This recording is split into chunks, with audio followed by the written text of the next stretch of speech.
The Guardians have returned for Marvel Studios' Guardians of the Galaxy Volume 3, and you know what that means. Our favorite CGI pals are back together. That's right, I'm talking about Rocket and Groot. And I'm here with VFX supervisor Stefan Soretti to find out how one of the MCU's most beloved pairs is brought to the big screen. Hi Steph, how are you? Hey Ryan, I'm very good, thank you. Steph, you were the VFX supervisor all the way back on the first Guardians of the Galaxy film. What was it like to get to introduce Groot and Rocket to the MCU? When we first introduced them in the first film, they were such weird characters that nobody was really expecting. There's that kind of like weird dynamic between the two of them that makes them iconic, and you kind of get attached to them quite quickly. Now in this third Guardians film, we dive even deeper into these characters. What was it like telling their stories through VFX? It's a very emotional film, this one. There's all these little moments that really create depth into the character. They're not just like animated characters, they're really part of the cast. So when you begin work on the film, how are the actors' performances captured on set? We're not using mocap, with the hundreds of cameras and all that stuff. We do reference shoot. So we have the actors, they're with us, we're filming the scenes, and we then give it to the animators, and it's hand animated. Literally hand animated. So it's a lot of artistry that comes into this. It's not at all a process that is automated.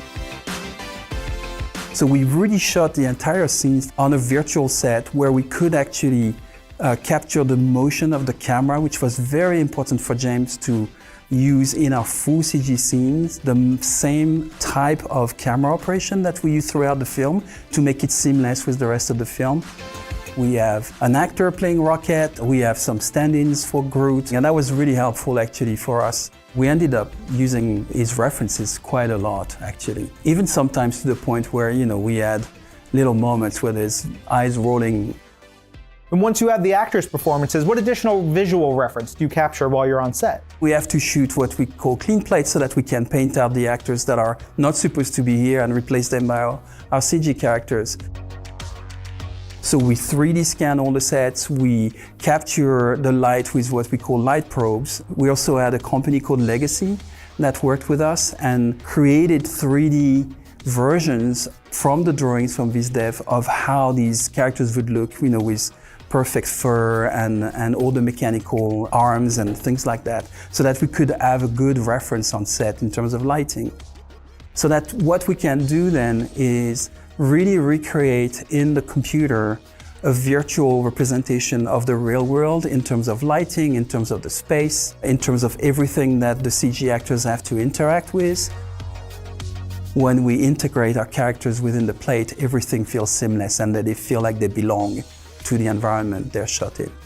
Okay, so you've gathered all that reference. How do you then actually go about creating and integrating the CG characters? The characters are so different from humans. We need to be able to actually take that performance from the actor and really translate it into the bones and the skeleton of these animals. We have a lot of shots that are like close-ups on their eyes, and there's a lot of emotion going. So we really worked on the detail of the pupil, the iris, everything, the eyes, the way the eyelids are kind of pushing, opening, the color, the level of darkness around the eyes, the wetness in the eyes. When you see a CG character animated, especially one with fur, there's a lot of things involved in that are extremely complicated. So if there's wind, we need to have a little bit of wind in the fur. If there's two CG characters touching each other, we need to do, the fur kind of, getting displaced by the motion. For Groot, when he's more young, his face is more malleable when you've seen him like as baby Groot. But as he grows to become more of a tree, we wanted to bring that kind of level of expression that was kind of very detailed in the first film. All these little details are helping us really bring the moments where it needs to be funny, the moments where we need to have the emotion. Once we've shot this, we start dropping very simple models of the characters. And then we get into what we call blocking animation at the vendor, which is a very rough animation, but it's a little bit more detailed. And then as we push through, we start getting, better animation, more finished animation, we start getting renders. It's a very long process. It's not something you press a button and you get it. You have to have a very talented animator and FX team. Everyone is clearly so freaking talented.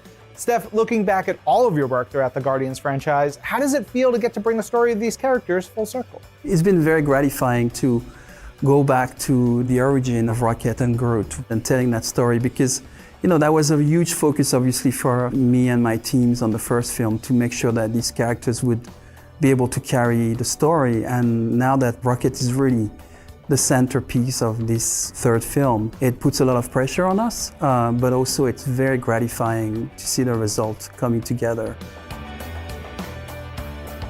Steph, thank you so much for joining me. Oh, that was a pleasure. Thank you so much for inviting me. Anytime. And everyone out there, go experience Rocket and Groot in Marvel Studios' Guardians of the Galaxy Volume 3. How are you doing today? I'm really good, actually. This has been a really pleasant press junket, which is nice. They're normally I used to party a lot more when I first was doing them, so maybe that's a lot of why I'm a married guy now. So maybe that's why I'm enjoying it more. Oh, well, listen, you should still party a little bit because you've got a lot to celebrate. Yeah. As I am coming from Ireland, I have to point out, I don't know how many people realize this, but there is an Irish connection to the creation of the Guardians of the Galaxy. It is the incompetence of one Mr. Emmett J. Scanlon, who, in the very first movie, yes, kind of helped them come together, not through no action of his own. So I like to think that in a small way, Ireland helped to create the Guardians of the Galaxy. My name was not originally Gunn, it was McGilgun. So Ireland has affected the Guardians of the Galaxy in many more ways than you would think. So watching this, it really feels like there's nothing left on the table. Do you know what I mean? It's like you got everything off your chest in terms of the story. But was there any kind of pushback at all on how you kind of told the ending to it? Was anyone shocked when you said, here's what I envisioned the end of this trilogy being, be it the actors or people at Disney? No, actually. It's like, and when you say Disney, it's really just Kevin Feige and Lou D'Esposito who I talked to. But I turned in my treatment. I worked really hard on this script. This was the hardest script I ever had to write, precisely because of what you're talking about making sure that each character got the story that they deserved and that it stuck the landing. They were pretty happy throughout. Like there was never any sort of fight on anything, It's interesting because I guess going into this, I had an idea maybe of how it might end, one or two ideas of how it might end. And then the ending we got was absolutely not the ending I was expecting, but was still very kind of, I was like, I see what he's done and it's completely left the field. And I was happy with it because in a weird way I was surprised, but also unexpected. Like it was such an odd, like I'm still processing the ending for it. Like, were the actors surprised at where you kind of left them at the end of this, maybe? I really don't know if they were surprised or not. I know they were very moved, and that's what was important to me. And I know that they all, read the script and were crying and doing all that stuff when they were reading it. And they were all very sad about the ending of this group of Guardians going in different directions. But I don't know how surprised they were. I think the audience is in for a few surprises for sure, and that's pretty cool. For that final day of proper shooting, was that particularly emotional? There were a couple of scenes that were particularly emotional, and one of them was really the hallway fight scene. The day we shot that, well, we didn't shoot it in one day. We shot that over 5 days. But on the last day we shot that, it was the last day that all five of, I don't know how many, let's see, it's Chris Pratt, Zoe Saldana, Pom Clementieff, Karen Gillan, and Sean Gunn, who plays Rocket on set. So they were all there, and that was the last time that we were all going to shoot with all of them. That day was very emotional, but also really beautiful. And I felt so grateful as I do now to have had this group of people around me, because you probably see it from being on this circuit. People coming in who profess to be friends but actually aren't. And I think that everyone around here can see that we actually do love each other, and we have become a family through all this, and it's really nice to see. And one very quick final one, Marvel's first F-bomb. And there was a few scenes in this, particularly close to the end, where I was, again, happily surprised by maybe pushing the envelope of what I expected to see in a Marvel movie. Was there any kind of shock to that when you pushed, I guess, a bit further than we had previously seen? The F-bomb was something I was concerned about because it was so funny. So it was like I didn't expect him to say that. It's not in the script. I said that to him over. I have a microphone so I can talk to Chris all the time when we're on set. And I said, say, and I told him to say that line. And he said it, and it was just so freaking funny on the day. But then a lot of time things are funny on the day, and you don't know if they're going to be funny in the cut. But we put it in the cut, and it was just so damn funny. And I was like, oh, man, Disney's going to make me take this out, aren't they? They're going to they've never made me do anything, and I'm like, this is the first time they're going to make me do something, and I'm going to be bummed out. And Kevin Feige just said one day, I said, what about that F-bomb? And he's like, well, the Russo brothers had one in Endgame at one point, and got a big applause. But at the end of the day, the Russo brothers were like, they didn't want that to be their legacy.